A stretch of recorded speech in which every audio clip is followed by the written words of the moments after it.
Hey, beautiful souls. Welcome to Bitter to Beautiful. I am Coach Charmin D, energetic, heartfelt, and always keeping it real. And I'm Coach Lonette, more reserved, tenacious, honest, and a little funny, Together, we're here to guide you through transforming your bitterness. into something truly beautiful.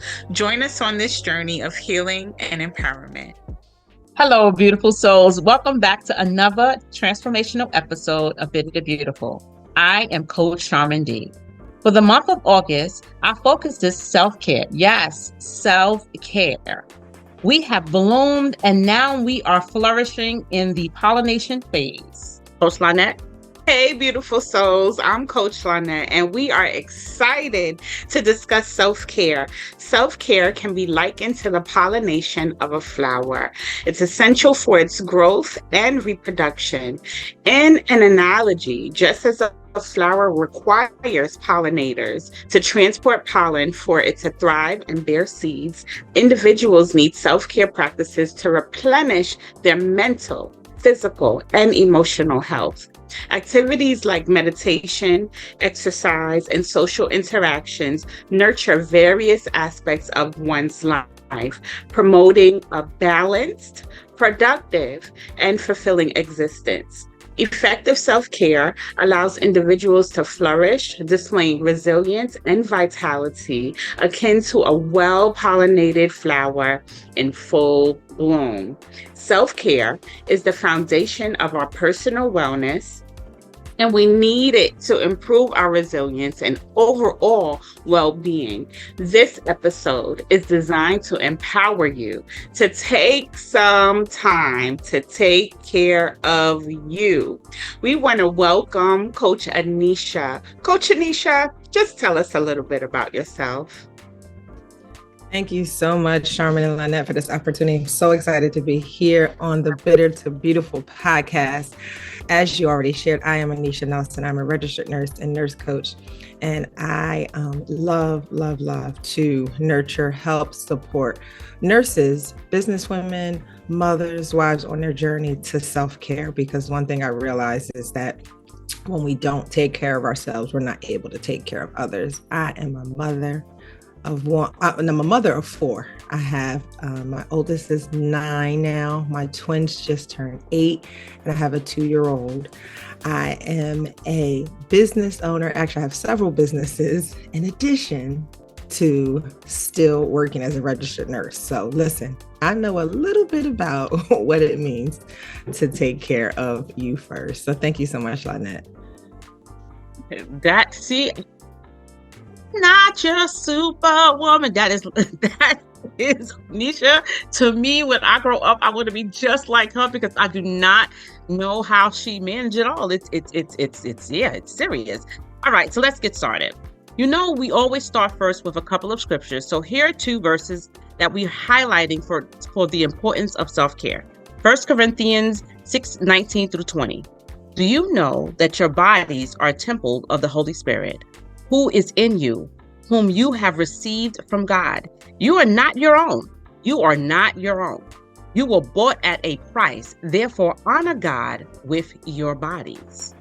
Honor God with your bodies.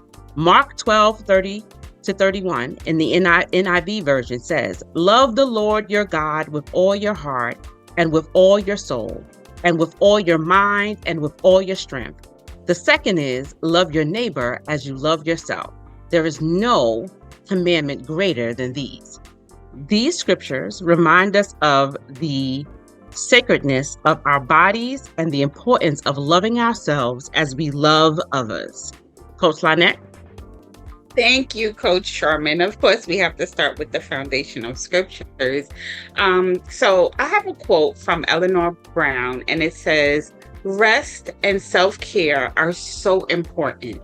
When you take time to replenish your spirit, it allows you to serve others from the overflow. You cannot serve from an empty vessel.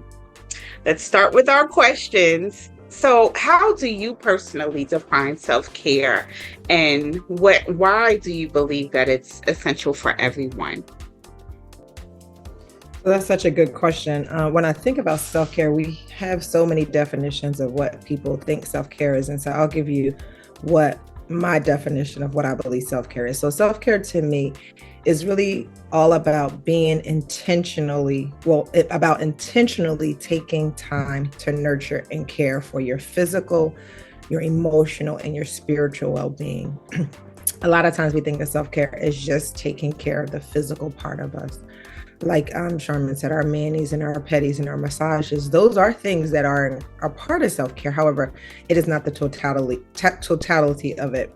And making sure that we're listening to our bodies and our mind, understanding our true needs, and really prioritizing them without guilt. And self-care is not a one size fits all. So what self-care might look like for one person may not look like it for another person, because it's unique to each individual person. And like I said, it can include things, anything from taking a bath, setting boundaries, practicing some mindfulness and quiet time, or just spending time with people who we love. So that is what self-care really means to me. And I believe self-care is essential for everybody. Not just for women, not just for moms, not just for business owners, because it really lays the foundation for me as what it means to live a balanced and a fulfilling life.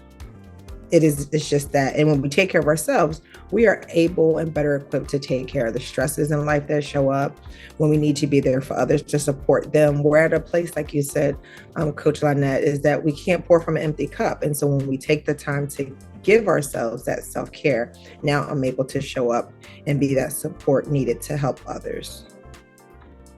Wow, that is really good information. Can I just say, I keep referring to the fact that literally I thought self-care was only getting a mani and getting a pedi. So when I refer to that to people was like, no, self-care is more than, I'm like, wait, self-care is setting boundaries? Like you said a lot, you referenced a lot. Setting boundaries, how is self-care setting boundaries? And then I realized sometimes you got to say no. That's setting a boundary. So let's go to the next question. And this is for all of us. We can all answer this question. What are some self-care practices that we currently incorporate in our daily routine, and how do they impact our overall well-being? Coach Aneesha, you did reference that. You did touch on some of that. But Coach Lonette, I want to know your thoughts. So I also thought that self-care was about getting, grooming yourself, or the grooming things, getting your hair done, getting your nails done, and your feet. And while that is something, if you're not doing it yourself, if you go out and have someone else do it for you, you're pampering yourself, right? But what about your mental? What about your physical? What about your internal? There's a lot of things with self-care that many don't do, especially those that are career driven, that are entrepreneurs. So I've learned, and I mentioned this recently, that actually both Charmin and I had the same master's degree from the same school. And one of the last courses that we had was about self-care. And it was about taking the time to take care of yourself. So when you are a leader, because our degree is in organizational leadership, when you are a leader, you have to pour back in, just as the quote from Eleanor Brown said, you can't pour from an empty vessel. So what are you pouring into yourself to refill your tank so that you can be replenished to give back again to those that need whatever gifts you have? So I've learned to sit down and journal. It now has a name called brain dumping. So I literally let out all of my thoughts from the day, whatever I feel may be overwhelming me, may have frustrated me, maybe something I didn't understand, and I release the thoughts instead of them, because I've learned that if I don't release the thoughts, it kind of takes over my body. Then I become tense, then I have a headache, then I feel sore, oh my back, oh my neck.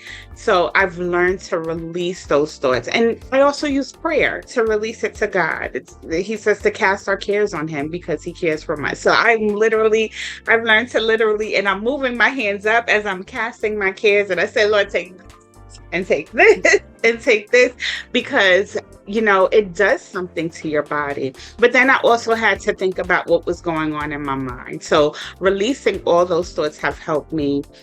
I really started the year before last, I started walking during the pandemic with a friend, and we would just walk and talk, and we released things. We took turns and we just released things, and we felt so much better. We walked for about an hour. The intention was to walk for about a half hour, but 2 hours later, we ended up walking home, and then we were able to start our day, and I was always refreshed. So that's another thing, taking baths, drinking tea. I started out drinking tea this morning before our call. Different herbal teas help to relax your body.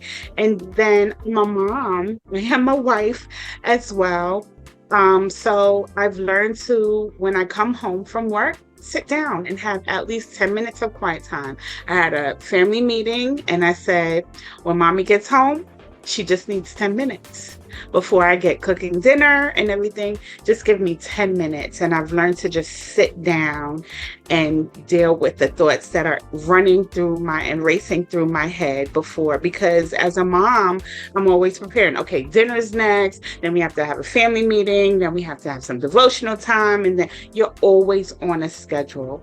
But schedule yourself in. Pencil yourself in your own calendar, and take time for yourself. You also mentioned saying no, Coach Charmin. No is something that I had to learn to do because I'm a helper and I want to help everybody. But I had to realize also that I'm not God. And so God will allow me to assist and to help some people, but I would always put myself in a position to help others when it wasn't necessarily my duty or my assignment. So those are some of the things that I've put into practice to take care of Lonette, and I feel so much lighter, so much better. There's still some things that I need to do, but I'm getting there, and I'm going. I've already started. So start. That's the thing. We got to start somewhere. Coach Charmin. Start. Yes, we have to start somewhere. Coach Aneesha, what are some of the practices that you use that you currently incorporate in your daily routines? And as a follow-up question, how can you enhance or expand these practices to better support your mental, emotional, and physical health? Such a good question, Lonette. As I was listening to you share what you do, I said, wow, you touched on the mind, you touched on the body, and you touched on the spirit. So you actually touched on all three areas of self-care, which I absolutely love. Some of the things that I currently do to help me with self-care practices, and you said it, Charmin, is creating boundaries. And boundaries, sometimes I think when we think of boundaries, we automatically think of no, but yes is actually creating boundaries as well. So being able to knowing when to say yes and knowing when to say no. So yes and no are both boundary creators. And so I have learned that because being a mom, being a wife, still working as a registered nurse and coaching, there are some things that I have to say, Aneesha, you can't do that. You don't have capacity to do that. One of the other things that I've been currently doing is making sure that I'm putting myself in a place to make sure I'm feeding my body good things, like healthy eating. And I'm going to be honest, it has been a struggle for me. It has been, I won't say a struggle. It's been an area of opportunity, a challenge for me to say, okay, Aneesha, because it takes the intentionality, it takes the planning, and it's still, okay, I need to make sure that I'm eating good. I'm drinking my water, like you said, Coach Lonette. I'm making sure I'm taking in teas and things that are going to help me with my body and also help me have clarity of mind. Right. And so that, and creating that morning routine, getting up, taking the time to spend time with God first before the day happens. Before I go to bed at night, I do that brain dump. And that has so helped me because sometimes we go to bed with so much in our mind thinking, okay, tomorrow I got to get this done. I got to get that done. And you still need to get those things done. But when you take the time, I found when I take the time to sit and I just write it all down, sometimes I come up with things I didn't even know I needed to do. And I'm like, oh yeah, and this and that. But it helps me to be able to sleep really good at night. And so when I get up in the morning, I'm refreshed. I give my first to God. And then I'm like, okay, now what is all these other things that are on my list that I need to accomplish today? right? I got a good night's rest. People don't think that self-care and sleeping go together in the same sentence. Sleeping, adequate, sufficient sleep, because people think, oh, we'll sleep for 4 hours. That's not sleeping. One of the things that our body does is that when we sleep, our body gets the chance to kind of reboot, fix, rejuvenate, do what it needs to do, function properly. So when we wake up in the morning, we're like, oh, I'm ready to go. I feel clarity of mind. My body feels good. And so sleep is something that I get good sleep. I definitely treat myself to some good sleep. And what you asked, the other question you asked, Charmin, was what can we do to kind of expand on some of the things and enhance self-care practices? Is that really looking at what we have and saying, you know, I realize that self-care is seasonal, right? Because let's just say when I was a new mom and I had a newborn baby, there were things that I couldn't do as a newborn mother that having 2-year-olds, 6, 7, 8-year-olds that I can do now. So we have to be careful to say, okay, what is it that I can do for myself for where I'm at, right? We don't need to wait till the kid gets older when we can do this. What can you do right now for yourself? So taking the time to reevaluate where you are in your self-care practices. And it makes me think, we talk about, like I said, the manicures and the pedicures and the massages, absolutely amazing. But if that is something that you do religiously, so if you go get your manicure every 2 to 3 weeks and you get your massage once a month, for you, that is not self-care, that is self-maintenance.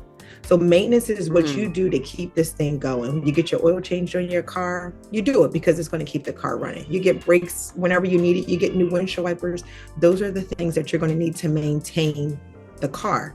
So your manicure and your pedicure and your massages may just be your self-maintenance, but for somebody else who does it on occasion, that is their self-care. Like I talked about earlier, it's not a one size fits all. So what's something for you may be something different for somebody else. And don't allow yourself to compare yourself to what somebody else is doing, right? Your girlfriend goes on a trip every quarter and you're like, oh my gosh, I would love to go on a trip every quarter for self-care. You can do a staycation every quarter. You can absolutely transform your home or go to someplace right down the street from your house and feel like, listen, you are away having the time of your life. So start where you are. Take the time to reevaluate at certain checkpoints, whether it's every quarter, every month, to say, okay, where am I in my self-care journey? Do I need to reevaluate? Is this become self-maintenance? So now I need to place that with self-care. Yeah, so I'll stop there. This is so good. As you can tell, this excites me. I think that is some good information. You touched on so many different things. Like, listen, I guess I was self-maintenance all the time because I wasn't, of course, I wasn't taking part in all the things that I should have been taking part of. When you said capacity, that's one of the things that definitely stuck out to me because especially as a boundary, okay, so let me I got to be very transparent. Self-care was something that I never even thought about, never even cared to even think about. When the words became like a word, I was like, oh, okay, I don't do that. Because I am very busy taking care of everyone else. I'm just like Lonette. This is why we are two peas in the pod, because I take care of everybody else first before taking care of myself. So self-care was not even a word in my vocabulary, even when it was a word. So one of the things I realized too, when it comes to capacity, I am a mom. My children are older. I have adult children, but I have grandchildren. Then I have a husband that I need to take care of. Then I have a full-time job that I'm on. Then, doing a business. One of the things that was huge for me was ministry. I think I'm a part of like 5 different ministries, and then being leadership being leadership and then doing multiple ministries. I, in my head, said, oh, I have the capacity to do all these things because God has allowed me to do them. But I was always tired, which means maybe in your head that you have the capacity, but you really don't because you're exhausted. And I had to put them all into perspective and prioritize. One of the things I realized too, when it comes to just looking at the structure of being a Christian, being a woman of God, that ministry is not your house. You have to take care of your home first. And I never thought of it like that. In my head, if I was taking care of doing ministry, I was taking care of God's business. That's not how it's supposed to be. So now I look at the structure as God comes first. He is the center. He's the all in all. He comes first. Then I have to take care of my husband. Sometimes we put our kids before our husbands. Because sometimes all we know how to do, because once we start having children, is focusing on them. We leave our husband completely out. I'm just going to be honest. That was me. So it was literally God, ministry, children, then husband. I had to refocus. And just this is all through prayer. This is all through sitting at Jesus' feet and saying, Lord, how am I supposed to do this? And I had to be focused. God has to be first. My husband has to be taken care of, because if I take care of my husband, that's taking care of the household. So I'm taking care of my household, and then my children come. And actually, they may be number 4 because they're grown and taking care of their own self.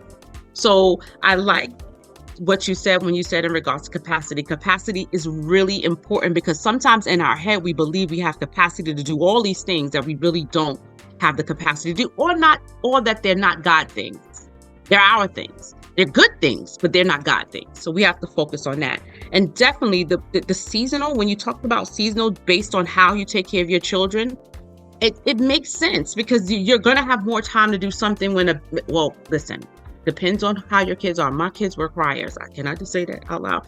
So there were certain things that I was able to do with Tracy that I wasn't able to do with Lachey. Tracy was a sleeper. Lachey was not. So that's determined based on how your season is, depending on when you're taking care of your children and how things. Besides that, all these different other things as well. This is such a good conversation. I don't want to stop. But let's move on. So, Coach Aneesha, is there a specific population of people that needs to add the self-care routine? As you did say it's not just for women, because sometimes we tend to believe that self-care is only for women. But what do you think? Can you give us a more of an idea of who else should also be adding self-care as a routine to their lives? So it's funny you say that, because everybody really should be adding self-care to their routine. And when I say everybody, I mean everybody. In this time and age that we are, and self-care is becoming a thing that people are really talking about and focusing on, that is something we should absolutely even share with our children. Because if we share that with our children, when they become adults and grow up, to them, it's like self-care is what you do. It's not something that they have to learn or try to figure out. Everyone needs self-care, to answer your question. There are some groups that I believe who need to intentionally really focus on self-care more so than others. Our caregivers, our healthcare workers, those of us who are parents, people who have high stress and high demanding jobs. Like I said, caregivers, because we are the people who tend to give a lot of ourselves. We tend to give a lot of ourselves, which can put us in the place of leading to burnout and fatigue and emotional exhaustion and all of those things, because we neglect our own well-being. So those are the areas that I believe are really, really, really key. Wow, that's really good. I never even, you know what's strange? I never even thought about it. Like if the nurse is burnt out, how is the nurse going to take care of you? If the doctor is doing too much, how is the doctor going to? Everybody should definitely practice self-care. Coach Lonette. So, I mean, even thinking about healthcare, I've experienced some poor bedside manner and thought, oh, maybe they need a massage or something to get away. But it's so important that we take care of ourselves. And Coach Aneesha brought up a good point about self-maintenance versus self-care. So even talking about mani-pedis, I do my own throughout the year, and in the summer is when I do the self-care and go to the nail salon and get them done, because, you know, the toes are out. I think I do a good job, but I don't do the gel at home. So that works. But another form of self-care is also breathing. And sometimes we forget how to sit down and just breathe. So in those 10 minutes that I talked about, I learned to breathe in through my nose and out through our mouth. It is something that many people do not do properly, because, you know, the breathing gets changed or shifted because of stress, because of different things that may come in. But if we sit down and we learn how to breathe, and then, you know, Charmin, you brought up capacity Coach Aneesha did as well. But as far as ministry is concerned, the way that we're supposed to live our lives, especially if we have families, is God, family, and others. So it's very important that we know, and that's something that I believe for a long time as well, that if I'm busy working for God and doing things in ministry, that He'll be pleased. But then what about my family? And it's something that I did as well, except I brought my family with me and said, okay, we're going to minister together. We're going to do this together. And I worked with the youth department for so long. So it just worked out. But then they got older and it's like, Mom, you're so busy. You're so this, you're so that. You don't have time. But y'all are incorporated in it. No, it's not the same thing. It was very different. So taking the time, and I would try to do something every weekend, even if it was just going to the park with them. But I taught my girls especially self-care. And even if it's, I love an adult coloring book. I have my colored pencils and I have my crayons. I don't use markers too much, but I use them for other things. But I love coloring. It helps to reset and doing anything creative. So when you find what that thing is or what those things are to help you release, because that's really what it is, to release, and so that you can get poured back into, if it's time. I love cooking. I say cooking is therapeutic for me because don't give me the frozen chopped onions and peppers, please. I'll chop them myself. I love it because I get to take out my stress on everything, cutting them up. I really don't. I'm just kidding.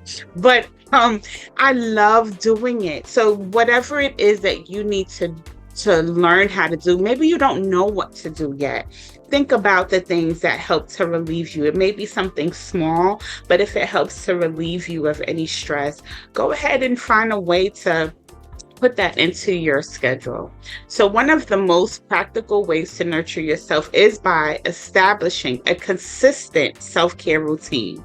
This can include activities such as exercise, breathing, as I said, setting aside moments of quiet time. Start with 5 minutes. Start there and see where it takes you. Journaling, reading a book, which I never thought would be an escape for me, but I love reading now. Creating a schedule and ensuring you get adequate rest. Psalm 46:10 says, "Be still and know that I am God. I will be exalted among the nations. I will be exalted in the earth." So let's start by allocating specific time in your day for self-care activities. You can do it on your lunch break as well. And that's another thing. If you are working in a career or you are an entrepreneur, please take a break. Take a break. Step away from your desk. Don't eat lunch at your desk. Go outside when the weather is nice. Go into the lunch area. Find another place to reset and take your break. You have it. You deserve it. Start taking it, right? So, for example, start your day with a minimum of 10 minutes of prayer and meditation or a morning walk, breathing, and end your day with reflective journaling or brain dumping. The outcome would be a consistent self-care routine, helps reduce stress, improve mental clarity, and enhance overall well-being, allowing you to flourish in all areas. Coach Charmin? Wow, you are speaking to my soul. Yes. Everything you said was so good, Coach Lonette. I have actually started being here with 23 people in the house. I'm just telling you, I get up every morning now, and we could take the neighborhood. You could take a walk in this neighborhood. We don't have to worry about dogs. You don't have to worry about getting mugged. It's just a beautiful neighborhood that we're staying in. So I've used that to meditate, to just kind of walk and just listen to my music or listen to the Bible, or just to be still and walk sometimes with my eyes closed. I didn't bump into anything, just to hear from God. And I've actually started doing that for some time now, being able to just get up and just be still and hear from God. On top of that, I've also started going to the gym. So that now, definitely my self-care routine now is just trying to take care of myself, to not only take care of my body, but that also helps me with my mind, because I'm constantly saying, Charmin, you're fat. You're really fat, but I'm not fat. I'm just saying. But because you know how the enemy inside of you just says these things and make you try to pull you off your game. So I'm actually meditating and working out, which happens to be helping me definitely with my self-care, because now I know it's not just mani and pedicure. So some more applications in regards to self-care. Seek professional help. I have a therapist. Can I just say that out loud? I have a therapist. It's okay. It's okay. Another important aspect of self-care is recognizing when to seek professional support, whether it's physical, mental, or health, or emotional well-being. The scripture reference is Proverbs 11:14. For the lack of guidance, nations fall, but victory is won through many advisors. It's okay to talk to someone else. Professionals are important. Sometimes we don't believe it. Getting professional help, don't believe, especially in our community. If you have a therapist, there might be an issue. No, it's definitely important to get other opinions. And even if it's not a therapist, it's definitely a close friend that's going to advise wisely. Just be clear. Actions. Don't hesitate to reach out to healthcare providers, therapists, or counselors when you need help. Regular checkups and mental health consultants are vital to components of comprehensive self-care plans. You definitely need to get help especially when you feel like you're burning out. You definitely need to reach out. Seeking professional support ensures that you address any health issues promptly and effectively, leading to a healthier and more resilient life. What are your thoughts, Coach Aneesha? I love everything you said. Everything you said. You ladies shared some good self-care journeys that I thought was so important, because what worked for you, Lonette, was something totally different for you, Charmin. But the main thing is you found what worked for you. And that's the key, to find what resonates with us and make that a consistent part of our routine. Right?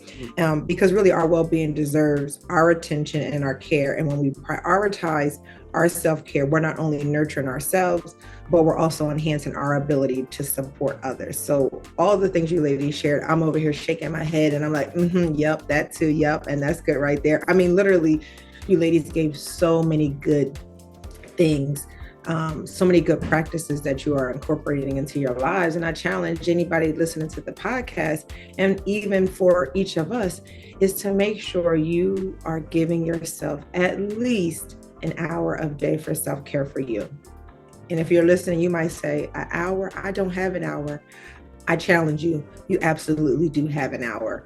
You might not be able to get that whole hour in one time, but break it up.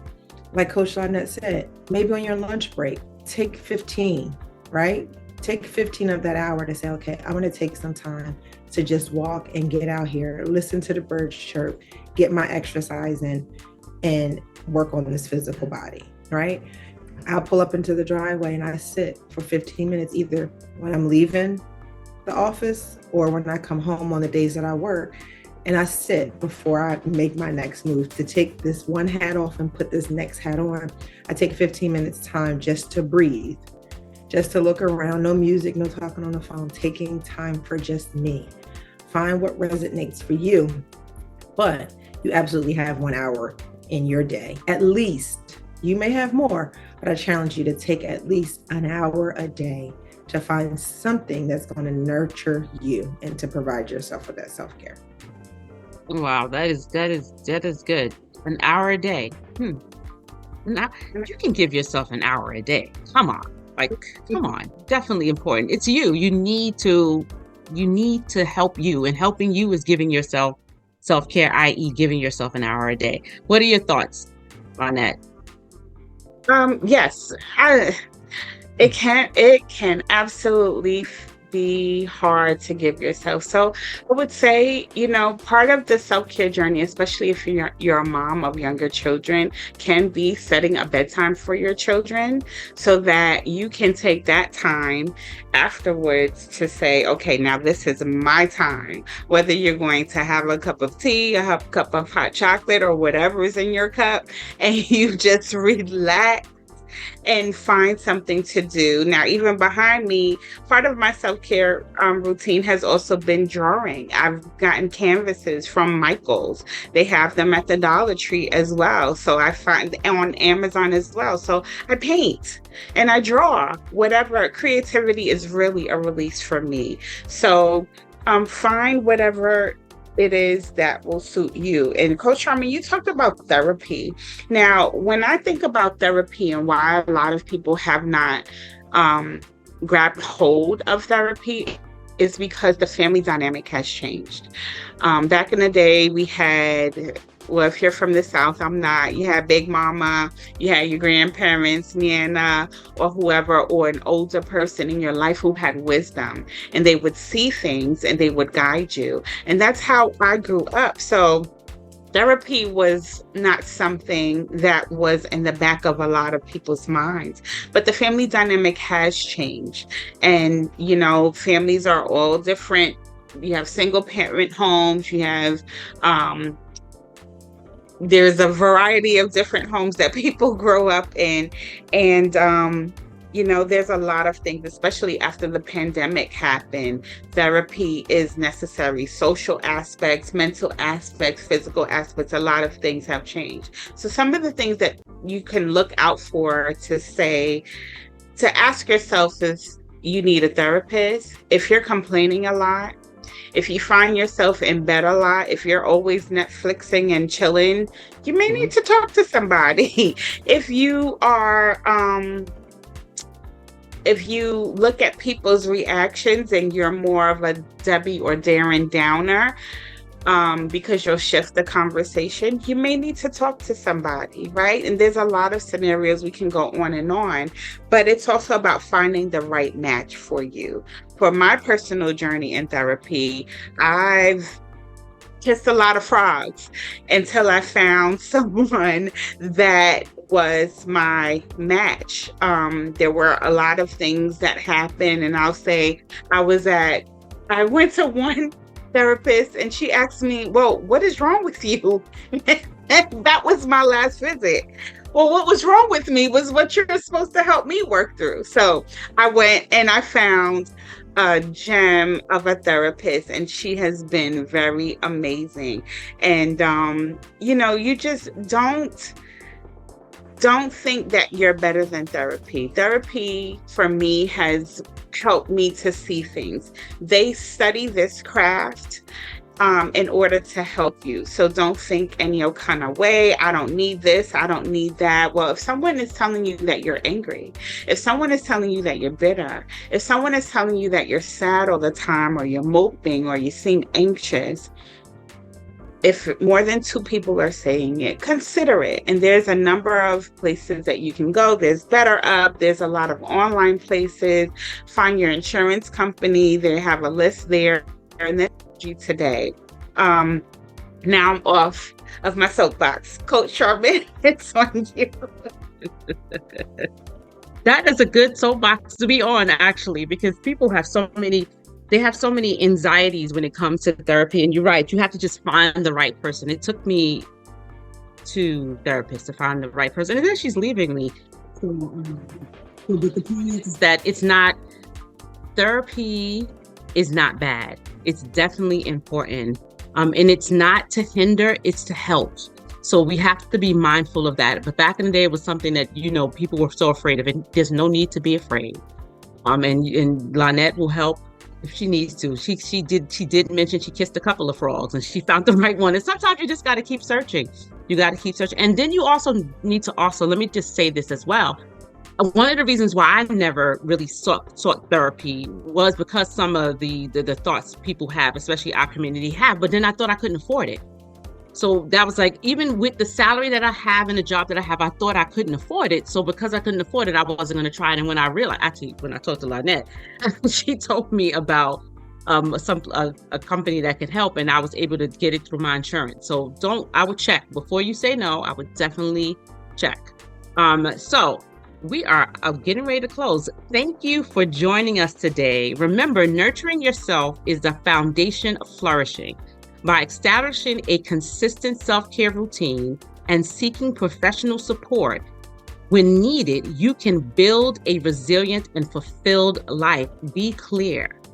Self-care is important. You can't take care of anybody else if you don't take care of yourself. Coach Lonette?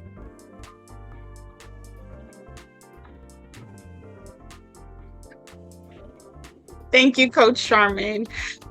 We had a great time talking about self-care today. Coach Aneesha, we thank you for joining us on the Bitter to Beautiful podcast as our special guest. You can give us some closing remarks and also tell us where our listeners can connect with you online or even join an event. Absolutely. It has been an absolute pleasure joining you ladies here on the Bitter to Beautiful podcast. And of course, this conversation of self-care is near and dear to my heart. I just want to close with a quote by Katie Reed. And she says, self-care is giving the world the best of you instead of what's left of you. So like I said, I challenge each and everybody, if you're listening to the podcast, take the time to do something for yourself today that your future self will thank you for. Thank you, ladies, again for allowing me this opportunity. You can find me on social media platforms, Facebook, Instagram, TikTok, LinkedIn. I am Aneesha Nelson RN on all social media platforms. And then I also want to invite you to an event online that we're having in September, Self-Care Sundays in September. Self-Care Sundays in September. I'm super excited about it. It will be each and every Sunday in September. We're going to really dig into some other things of what self-care is. We're going to dig into some routines and some practices. We're going to go a little deeper than we went here on the podcast today. So if you're listening, you say, this is really good, you definitely want to join us on our Self-Care Sundays in September. So you can go ahead and follow me on any social media platforms and get more information about that. Also, make sure you visit the website at thenursescircle.com, thenursescircle.com. Thank you, ladies, again for allowing me to be a special guest on your Bitter to Beautiful podcast. And I hope and pray something that I shared today will help you to take your self-care journey a little bit further. Thank you, ladies. Thank you. Thank you. Thank you so much, Coach Aneesha. Beautiful souls, we hope that you found this episode inspiring and helpful. Stay tuned for more transformative discussions on Bitter to Beautiful as we continue the month of August with self-care. So until the next time, keep nurturing your soul and blooming beautifully. Take care.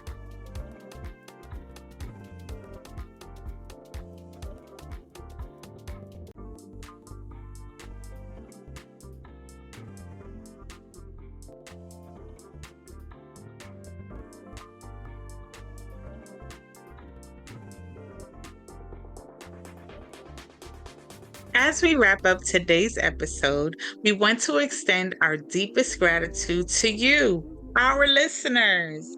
Transitioning from bitter to beautiful isn't just a moment, it's a movement, a continuous journey of transforming pain into power, one heart at a time.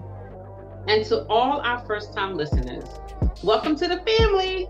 We are a community of souls committed to healing, growth, and transformation.